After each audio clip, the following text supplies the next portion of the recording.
Hey, my name is Stanley Hikwari. I'm a filmmaker from Nigeria. I live and work in Lagos. I was part of those who attended the WIDE conference in UK. The conference took place in Leeds, and it was really exciting. I met a lot of people from across Africa who came to take part in the conference as well. People from Uganda, people from Kenya, guys from SA, guys from the Philippines, artists, creative guys, painters, fashion designers, people who curate festivals. I curate a film festival, and I'm also a filmmaker. I would say the experience was beautiful. I also had a chance to do some in-house networking within ourselves, those of us who were there, courtesy of the British Council. I think we bonded. We got to know each other better. Some of us are already planning to do things together. I know I'll most likely be in Kenya in November or December for a festival that I'll be collaborating with Anne. Anne is a festival curator from Kenya, and we're already talking about how we can do things together between Nigeria and Kenya. The WIDE conference itself, I think it has to be one of the most unique conferences I've attended as a professional, in that it had all the professional elements in it, and at the same time it just felt easy and down to earth, and everybody was just relaxed. I like the use of technology. It made it really unique. There were like 5 or 6 tents with different sessions going on, but you could follow any session from wherever you are. You just switch from one channel to the other. And that's one technology I'm also looking at using at my own film festival. The Real Time International Film Festival is coming up with a Panoptic. It's called the RTF Panoptic Edition. It's meant for people who have one form of disability or the other. During our festival this year, we really wanted to do so much for people who could not see. So we're looking at doing audio descriptions for movies. But it was difficult to really execute because all the alternatives, all the options that we had were going to be distracting to those who were not blind or who were not deaf. For the deaf, we did the closed captioning, but for the blind, we needed audio description. So to make audio descriptive films screen easily at the festival, we needed what I eventually saw at the WIDE conference. They had this technology that could work very well for our own cause, because as a festival, we're looking at really diversifying to cater for people who are blind, people who are deaf, so that they come to a film festival and they might not see it visually, but they can experience the film.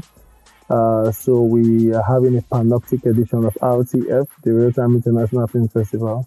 That's the next thing that's happening. And thankfully, the same technology that the guys from Slonglow used during the WIDE conference, I got to talk to them, and they gave all the support they could in terms of contacts and details. And I'm glad to say that I'll be adopting that same technology to use for our Panoptic edition of our festival.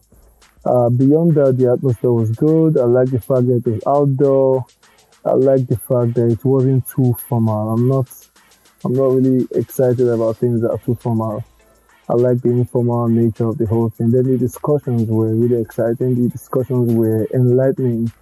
I think from the conversations and the provocative sessions that took place.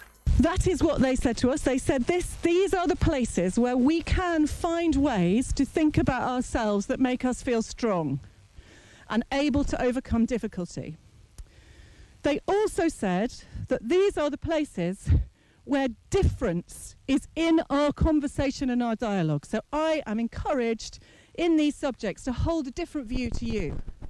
And I'm encouraged to defend it and to listen to your view. And both these views are valid and important.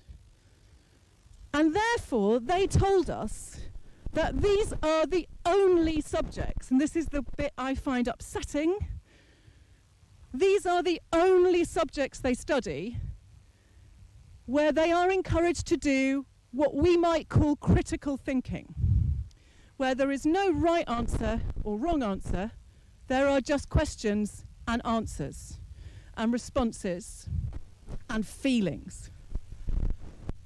And of course, if we are to equip our young people for any kind of employment in a world that is changing incredibly rapidly, I would argue, and I know that the same policymakers that I am talking about would also argue, that they need to be able to do critical thinking.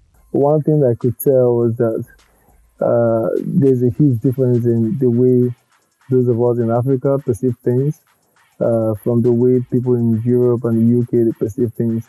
When we talked about arts and art education, especially for kids, the people in the UK were looking so much into the system. They were looking at the government and all that, and they were thinking so much about art and the practice of art from a very formal point of view, like looking at the education as just formal education.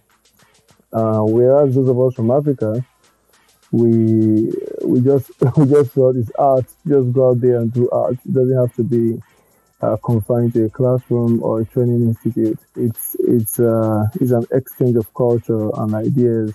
It's an exchange of ideologies as well, and it's helped me to see the world in a broader perspective. It helped me to be more accommodating. It helped me to further consolidate my views on diversification and reaching out to new audiences and getting more people, carrying more people along in the process of what I do as a creative person, both as a fine artist and a filmmaker. I really want to appreciate the British Council for the opportunity, and I want to believe that more people who deserve the same opportunity will get the chance to be part of such a conference in the future. Apart from the wide conference that we primarily went to attend, we also attended an art exhibition in Manchester, and it was really beautiful. I think at the end of the day, the fact that we began to move as a group, as people who technically shared the same interests, and people who just bonded and became like a family, it was really nice. And I never would have met these guys, these wonderful folks, if not for this opportunity to attend the Wide Conference. And one thing I can say is that for everyone I met during the Wide Conference in the UK, there's actually none of them that I won't be doing something with in the near future. So kudos to the British Council for making this happen.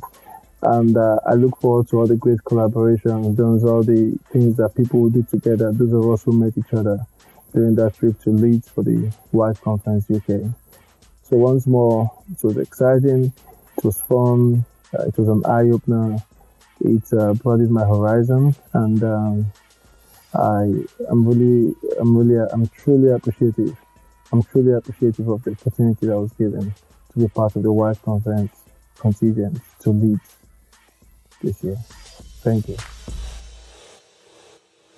So man, guys, I dey here for Leeds, man. We dey chop. I don't find Nigerian food since here. I not see better food chop. Who want kill me, man? Oh, we tell they play my belly, don't they hate? No, but as I walk call this place now, I see where they say correct Nigeria, enough Nigerian lamps. This is Habiba's kitchen. You know, sir, boss, show our way. Where food comes to life.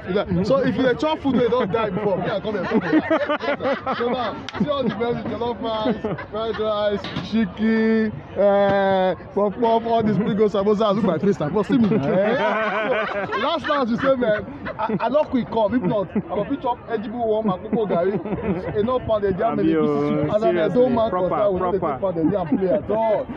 So if you're ever in Leeds, you want good food, good Nigerian food, not all those Italian food where they run belly. Like, you get one chicken when they give me as they say that roasted chicken. If you like chicken, I got malaria before they kill her. What's going on now? But guys, good food, Habiba's kitchen, a good soup, everything. Don't worry, I'll put the details from my Instagram handle. I'm gonna go at this.